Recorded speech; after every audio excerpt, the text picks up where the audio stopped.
Bismillahirrahmanirrahim. Kitab Al-Bidayah wa Nihayah, halaman yang ke-18. Penciptaan jin dan kisah setan.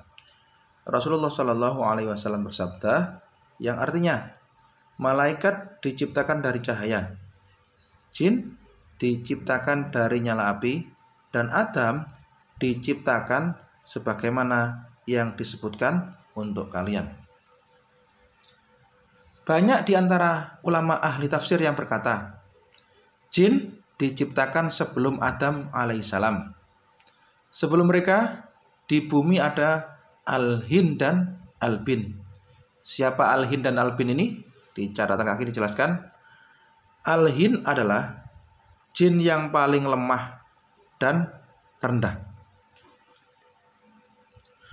Allah menguasakan jin atas mereka, yang kemudian membunuh mereka, kemudian tinggal di bumi disebabkan perbuatan yang Al-Hin dan Al-Bin lakukan.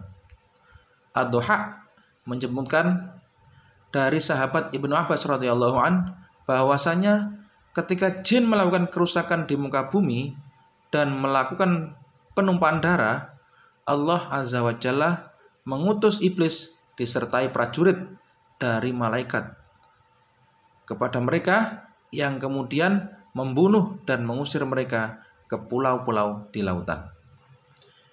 Imam Hasan Al-Basri rahimahullah berkata, iblis sama sekali tidak pernah menjadi malaikat walau sekejap mata. Sungguh, iblis adalah kakek moyang jin, sebagaimana Adam adalah kakek moyang manusia. Jin diciptakan dari api. Mereka seperti manusia yang makan, minum, dan beranak pinak. Di antara mereka ada yang beriman dan ada pula yang kafir. Pendapat yang sahih adalah bahwa jin yang beriman akan masuk jannah atau surga. Nama iblis sebelum melakukan kedurhakaan adalah Azazil, dan kunyahnya adalah Abu Qurdus. Diriwayatkan dari sahabat Jabir radhiyallahu an dari Nabi Shallallahu alaihi wasallam, beliau bersabda yang artinya, sesungguhnya iblis meletakkan singgasananya di atas air, kemudian mengutus datasemennya kepada manusia. Anak buah yang paling dekat dengan iblis adalah yang paling besar fitnahnya kepada manusia. Penciptaan Adam. Allah Azza wa Jalla mengabarkan bahwa Dia mengajak bicara malaikat sembari berfirman, A'udzubillahi minasyaitonirrajim, Inni ja'ilun fil ardi khalifah. Sesungguhnya aku akan menjadikan khalifah di muka bumi. Surat Al-Baqarah ayat yang ke-30. Allah Azza wa Jalla memberitahukan kepada para malaikat dengan cara sindiran terkait penciptaan Adam dan anak keturunannya, sebagaimana diberitahukan dengan titik agung sebelum terjadi. Malaikat lantas bertanya untuk menyingkap dan menanyakan hikmah, bukan untuk berpaling, mencela anak Adam dan dengki pada mereka. Ataj'alu fiha may yufsidu fiha wa yasfikud dima. Mengapa engkau hendak menjadikan khalifah di muka bumi itu orang yang akan membuat kerusakan padanya dan menumpahkan darah? Al-Baqarah ayat yang ke-30. Disebutkan para malaikat tahu hal yang demikian akan terjadi, mengingat apa yang telah mereka lihat sebelum anak Adam pada Al-Hin dan Al-Bin. Qala inni a'lamu ma la ta'lamun. Allah berfirman, sesungguhnya aku mengetahui apa yang tidak kamu ketahui. Al-Baqarah ayat yang 30. Maksudnya, aku tahu maslahat lebih baik dalam penciptaan Adam yang tidak kalian ketahui. Maksudnya, akan didapati para nabi, rasul, siddiqin, dan syuhada dari mereka. Kemudian Allah menjelaskan kepada para malaikat tentang kemuliaan Adam dalam hal keilmuan. Allah Azza wa Jalla berfirman, wa 'allama Adamal asma'a kullaha. Dan dia mengajarkan kepada Adam nama-nama benda-benda seluruhnya. Ibnu Abbas radhiyallahu an berkata, nama-nama itu adalah nama-nama benda yang hari ini diketahui oleh manusia. 4 kelebihan Adam. Yang pertama, penciptaannya dengan tangan Allah yang mulia. Yang kedua, peniupan Allah padanya dari ruhnya. Yang ketiga, perintah Allah kepada malaikat untuk sujud kepada Adam. Dan yang keempat, pengajaran Allah kepada Adam nama-nama segala sesuatu. Iblis memandang dirinya sendiri dengan cara membandingkan antara dirinya dengan Adam. Iblis memandang dirinya lebih mulia dari Adam sehingga ia menolak untuk sujud kepadanya, meskipun ada perintah dari Allah kepadanya dan kepada seluruh malaikat untuk sujud. Iblis pun berhak untuk keluar dari rahmat Allah karena ia melakukan celaan dan hinaan kepada Adam, serta mengangkat dirinya di atas Adam, menyelisihi terhadap perintah Allah. Iblis kemudian segera mengajukan alasan dan argumentasi, sedangkan alasan dan argumen yang ia ajukan lebih besar dan parah dari dosanya. Qala ana khairum minhu khalaqtani min narin wa khalaqtahu min tin. Iblis berkata, saya lebih baik daripadanya. Engkau ciptakan saya dari api, sedangkan dia engkau ciptakan dari tanah. Surat Al-A'raf ayat yang ke-12. Diriwayatkan dari sahabat Ibnu Abbas radhiyallahu an dan selain beliau bahwa mereka berkata, iblis dikeluarkan dari jannah dan adapun Adam pun ditetapkan untuk tinggal di dalamnya. Adam berjalan di jannah tidak memiliki pasangan yang dapat menenangkan dan menenteramkan. Adam kemudian tidur pulas. Ketika bangun, ia mendapati seorang perempuan duduk di samping kepalanya. Allah menciptakannya dari tulang rusuknya. Adam bertanya kepadanya, siapakah kamu? Perempuan itu menjawab, perempuan. Adam kembali bertanya, lantas untuk apa kamu diciptakan? Perempuan itu pun menjawab, agar kamu merasa tenang dan tentram kepadaku. Malaikat bertanya kepada Adam melihat taraf keilmuan yang dimilikinya. Siapa namanya wahai Adam? Adam pun menjawab, Hawa. Malaikat kembali bertanya, mengapa namanya Hawa? Adam menjawab, karena ia diciptakan dari sesuatu yang hidup atau hayun. Allah Azza wa Jalla menyebutkan pohon dengan bentuk mubham atau umum. Sekiranya penyebutan pohon dengan rinci akan mendatangkan maslahat kepada kita, niscaya Allah akan menyebutkannya dengan detail dan terperinci. Hanya saja yang menjadi perselisihan yang disebutkan oleh para mufassir adalah terkait jannah yang ditinggali oleh Adam. Apakah di langit atau di bumi? Mayoritas ulama berpendapat bahwa jannah yang ditinggali oleh Adam adalah jannah yang di langit, yaitu Jannatul Ma'wa. Berdasarkan ketegasan ayat dan hadis seperti firman Allah Azza wa Jalla, wa qulna ya Adamus kun anta wa zaujukal jannah. Dan kami berfirman, wahai Adam, diamilah oleh kamu dan istrimu jannah ini. Al-Baqarah ayat yang ke-35. Huruf lam dalam ayat ini merujuk pada suatu hal yang terpintas dalam benak, yaitu yang ditempati secara syar'i berupa jannatul ma'wa. Juga sebagaimana perkataan Musa alaihissalam kepada Adam alaihissalam, mengapa kau keluarkan kami dan dirimu dari jannah? Al-Hadis.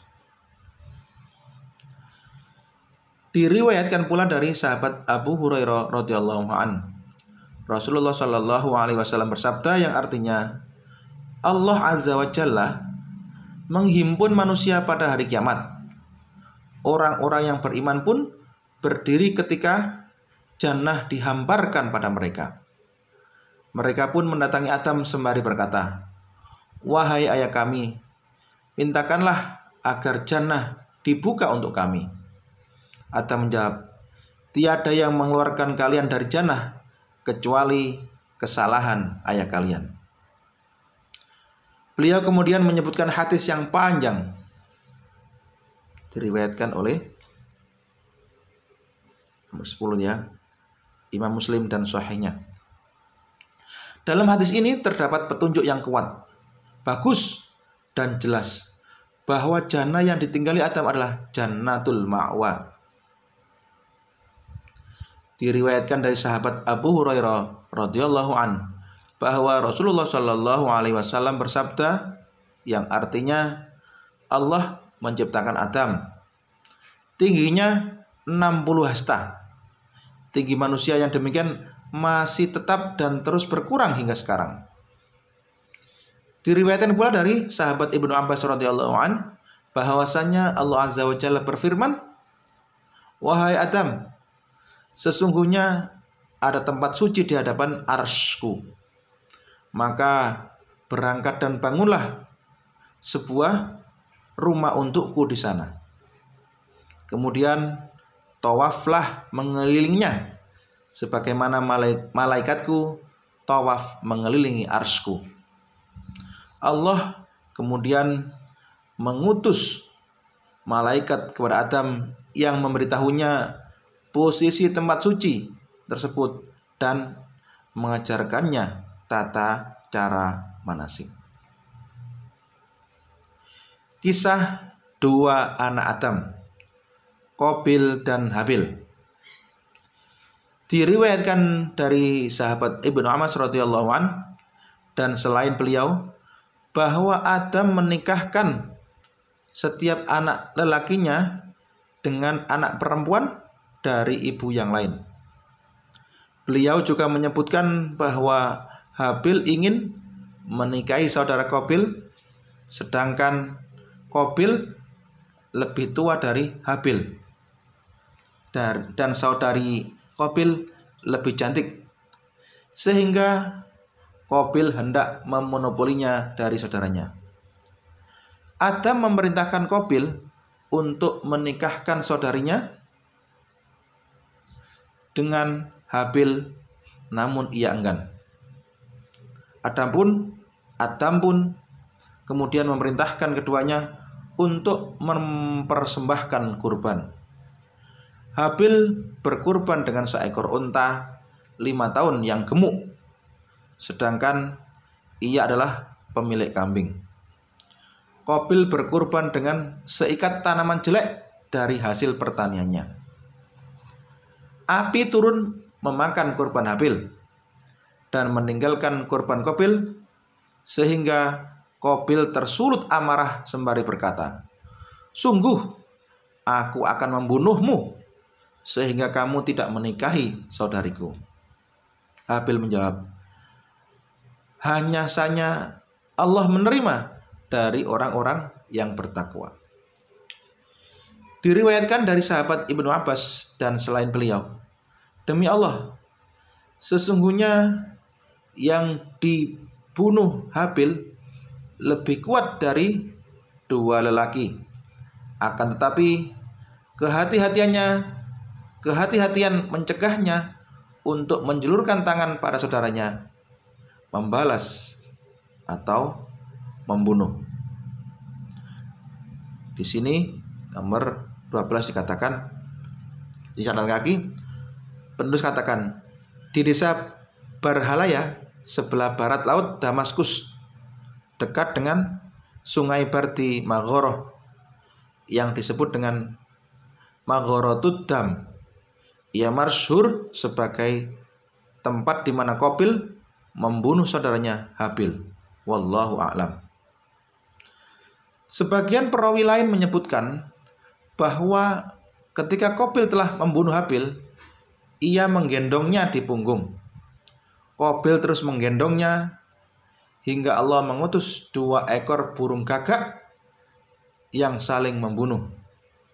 Salah satu dari keduanya membunuh yang lain.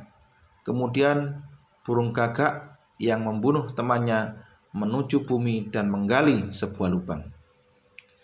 Ia melemparkan teman yang ia bunuh ke lubang itu, kemudian mengubur dan menimbunnya.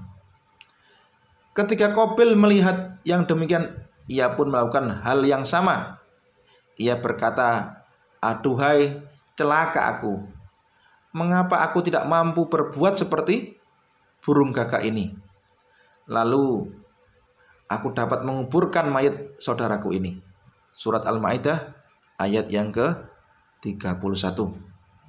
Qabil pun melakukan sebagaimana yang dilakukan oleh burung gagak. Ia menggali lubang dan menguburkan saudaranya. Wafatnya Adam dan wasiatnya kepada anaknya Syits. Arti Syits adalah pemberian Allah. Adam dan Hawa menamainya dengan Syit karena ialah rezeki yang diberikan Allah setelah Habil dibunuh. Muhammad bin Ishaq rahimahullah berkata, ketika Adam hendak wafat, ia berwasiat kepada anaknya Syits, memberitahunya waktu-waktu malam dan siang, serta mengajarinya ibadah-ibadah pada waktu-waktu tersebut. Adam juga memberitahunya akan terjadinya banjir bandang. Ketika Adam wafat pada hari Jumat, malaikat datang membawa balsem atau obat untuk diisikan pada mayat agar tidak rusak dan dari sisi Allah Azza wa Jalla dari jannah. Para malaikat bertakziah atas wafatnya Adam pada anaknya Syit alaihi salam. Riwayat yang masyhur menyebutkan bahwa Adam dimakamkan di gunung yang menjadi tempat turunnya dari jannah di India. Disebutkan bahwa Nuh alaihissalam pada saat terjadi banjir bandang membawa Adam dan Hawa dalam sebuah peti, kemudian dimakamkan di Baitul Maqdis. Riwayat ini dikisahkan oleh Imam Ibnu Jarir. Panjang usia Adam diperselisihkan. Dalam sebuah hadis dari sahabat Ibnu Abbas, Abu Hurairah secara marfu' disebutkan bahwa usia Adam tertulis 1000 tahun di Lauhul Mahfuz. Pasca wafatnya Adam alaihissalam, seluruh beban diemban oleh anaknya Syits alaihissalam. 50 shahifah diturunkan kepada beliau. Demikian, nanti bersambung ke bagian yang ketiga.